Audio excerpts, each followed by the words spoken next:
بسم اللہ الرحمن الرحیم۔ حضرت ابی بن کعب رضی اللہ عنہ فرماتے ہیں کہ میں نے نبی کریم صلی اللہ علیہ وآلہ وسلم کی بارگاہ اقدس میں عرض کی، یا رسول اللہ صلی اللہ علیہ وآلہ وسلم، میں آپ پر کثرت سے درود پاک پڑھنا چاہتا ہوں، تو میں کتنا پڑھوں؟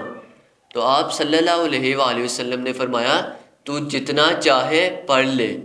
تو میں نے عرض کی، یا رسول اللہ صلی اللہ علیہ وآلہ وسلم، باقی وظائف کے علاوہ چوتھا حصہ پڑھ لیا کروں؟ تو آپ نے فرمایا کہ تیری مرضی، لیکن اگر تو اس سے بھی زیادہ پڑھے تو تیرے لیے بہتر ہی ہوگا۔ تو میں نے عرض کی، یا رسول اللہ صلی اللہ علیہ وآلہ وسلم، اگر زیادہ کرنے میں ہی بہتری ہے تو میں دن کا حصہ درود پاک پڑھ لیا کروں گا۔ تو نبی کریم صلی اللہ علیہ وآلہ وسلم نے فرمایا، اگر تو اس سے بھی زیادہ کرے تو تیرے لیے بہتر ہے۔ تو میں نے عرض کی، یا رسول اللہ صلی اللہ علیہ وآلہ وسلم، میں دن کا 2/3 حصہ درود پاک پڑھ لیا کروں۔